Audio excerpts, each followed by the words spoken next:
Hello friend, आज हम discussion करने जा रहे हैं line diagram of HVDC transmission line के बारे में। तो एचवीडीसी का मतलब क्या है? High voltage direct current. तो अब हम इसके प्रोसेस के बारे में जानते हैं कि एचवीडीसी ट्रांसमिशन लाइन के प्रोसेस में कौन कौन से कंपोनेंट और इंस्ट्रूमेंट की जरूरत होती है। तो हमारा जनरेटिंग स्टेशन, सेकेंड हमारा स्टेप अप ट्रांसफार्मर, थर्ड है हमारा रेक्टिफायर, फोर्थ है हमारा इन्वर्टर और फिफ्थ है हमारा स्टेप डाउन ट्रांसफार्मर। तो स्टेप बाय स्टेप हम इसके कंपोनेंट के बारे में डिस्कशन करते हैं। तो फर्स्ट हमारा जनरेटिंग स्टेशन। तो जनरेटिंग स्टेशन पे हम वोल्टेज को जनरेट करते हैं, पावर को जनरेट करते हैं। तो हम जनरेटिंग स्टेशन को पावर स्टेशन भी बोलते हैं। तो यहाँ पर हम कई सारे ऑल्टरनेटर को पैरेलल में कनेक्ट करते हैं, जिसके जरिए हम यहाँ पर 11 केवी की वोल्टेज जनरेट करते हैं। और ये 11 केवी की वोल्टेज हमारी जाती है स्टेप अप ट्रांसफार्मर में। तो स्टेप अप ट्रांसफार्मर में क्या करते हैं, हम वोल्टेज को स्टेप अप करते हैं, मतलब उस वोल्टेज को बढ़ाते हैं। तो जैसे कि हमने 11 केवी की वोल्टेज पावर स्टेशन पर जनरेट करी थी, तो ये हमारी 11 केवी की वोल्टेज स्टेप अप ट्रांसफार्मर के जरिए 132 केवी या 220 केवी में कन्वर्ट होती है। तो इसमें हमारा क्या है, स्टेप अप ट्रांसफार्मर में 132 या 220 केवी में हम इसे स्टेप अप करते हैं स्टेप अप ट्रांसफार्मर में। देन ये जाता है हमारे रेक्टिफायर में।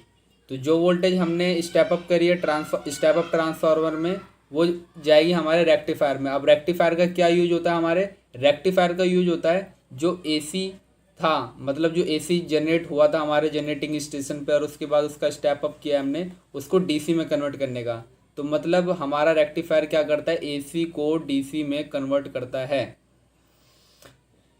तो अब ये जो हमारा एसी को डीसी में कन्वर्ट किया है रेक्टिफायर ने, ये हमारा किस साइड होता है? ये होता है हमारे सेंडिंग एंड सब स्टेशन में, मतलब हमारे सेंडिंग एंड सब स्टेशन पर होता है, जहाँ से वोल्टेज जनरेट होता है वहाँ पर।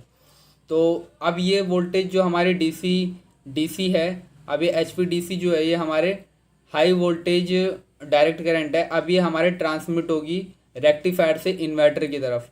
तो रेक्टिफायर से इन्वर्टर की तरफ जब ये पहुंचेगी, मतलब रिसीविंग एंड पर पहुंचेगी, मतलब सेंडिंग एंड सब स्टेशन से रिसीविंग एंड सब स्टेशन तक जब पहुंचता है, तो वहां पर इन्वर्टर की हेल्प से हम डीसी को एसी में कन्वर्ट करते हैं।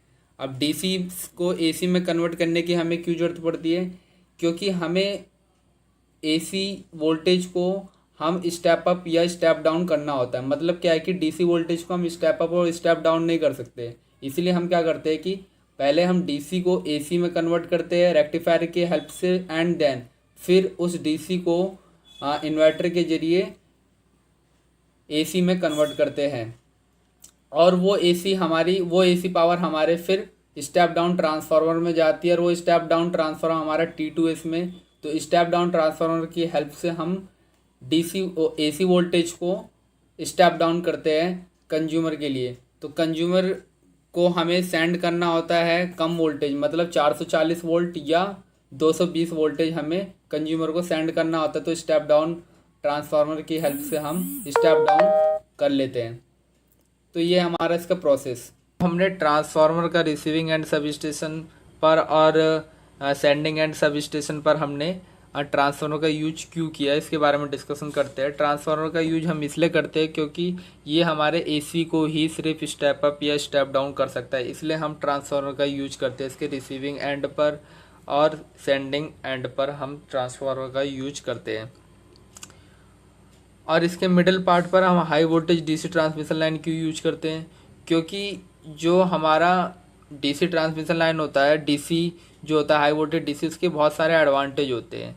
एडवांटेज का मतलब क्या है कि हाई वोल्टेज डीसी से यूज हम इसलिए करते हैं क्योंकि इससे हमारा कोरोना लॉसेस कम होता है, स्किन इफेक्ट कम होता है, प्रॉक्सिमिटी इफेक्ट कम होता है, सर्ज प्रॉब्लम नहीं होता, कंडक्टर का साइज हमें कम मिल जाता, कम ले ले तो इससे कोई दिक्कत नहीं है, टावर का साइज के हमें कम जरूरत पड़ती है। तो इसके बहुत सारे यूज होते हैं। तो इसलिए हम डीसी ट्रांसमिशन का यूज करते हैं सेंडिंग एंड सब स्टेशन से लेकर रिसीविंग एंड सब स्टेशन तक।